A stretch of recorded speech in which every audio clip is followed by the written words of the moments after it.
on a public level. But I want to give you this final thing. I'm done. I did something different in this message that I'm going to mention to you in a moment. I did something different. But how many people here have cell phones? If you got your cell phone, raise your cell phone. Get your cell phone. Pull it out. Pull out, raise it. I want to see everybody got a cell phone. Throw your cell phone up in the air. Wave it like you just don't care. You got your cell phone. Look at all these cell phones up in here. Oh, who y'all calling in the choir? That's what I want to. Jesus is on the main line. Got your cell phone. The cell phones that we have, in order for those cell phones to be produced, most of the cell phones that we have, you need a mineral called coltan. A mineral called coltan. Much of this mineral comes from the Democratic Republic of the Congo. The Congo was at one time was a Belgian colony. In 1960, they declared their independence, and a gentleman by the name of Patrice Lumumba became prime minister. Patrice Lumumba went to Ghana and sat at the feet of the father of Pan-Africanism named Kwame Nkrumah. Kwame Nkrumah is our school down the street is named after the father of Pan-Africanism. And when he realized, sitting down with Kwame Nkrumah, he could go back to the Congo, and the Congo could grow and develop.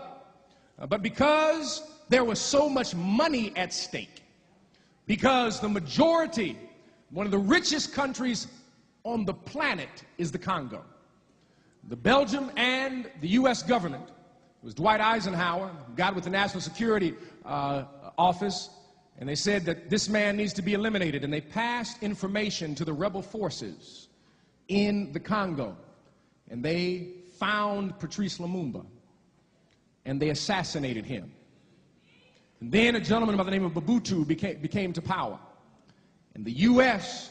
gave him over $300 million to oppress his own people, to make sure gold and silver and coltan would continue to flow to Europe and the United States and Australia.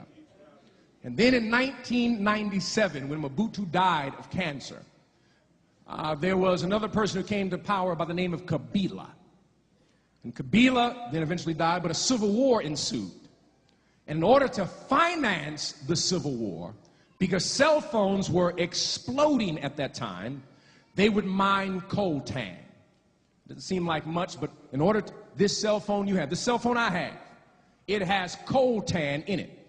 In order to get that coltan, they would kidnap children to mine the coltan in the Congo. In the last 10 years or so, 5.4 million children have been murdered in the Congo. 5.4 million people, I'm sorry, have been murdered in the Congo. Almost 50% of them children. That every time you purchase your cell phone, you finance the oppression of a child, of a country. And there was a particular law that was attempting to be passed in the U.S. Congress that kept dying. It was called the Conflict-Free Coltan Law. So that no company in the United States could receive coltan from the Congo or any other area where children are being used, where it was being financing a civil war, where murder was going on, all of that.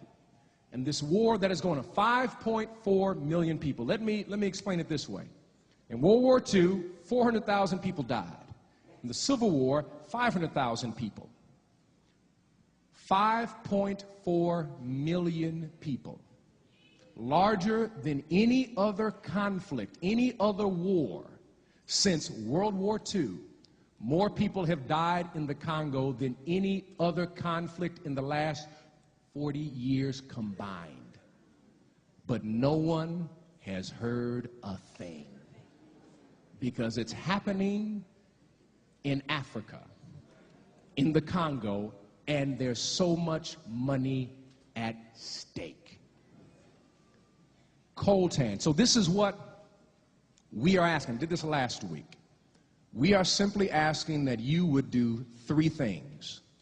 Number one, is that there is a letter that we passed out today that connects with this.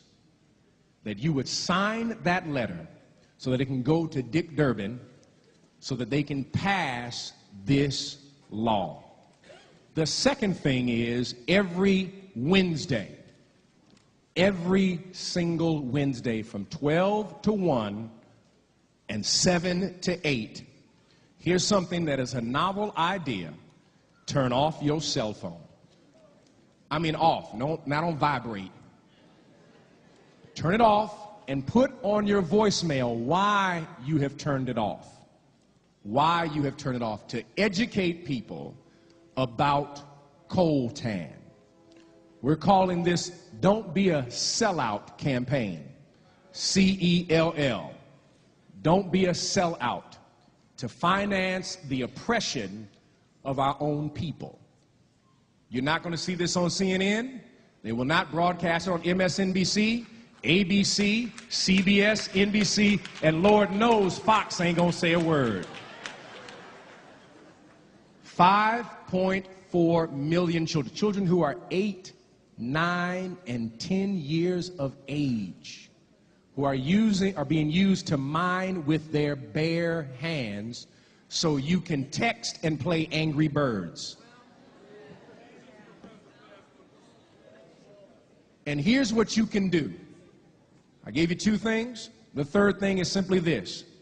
Do not upgrade your cell phone. There's some other phones. He said, oh, he's about to have a hold of it.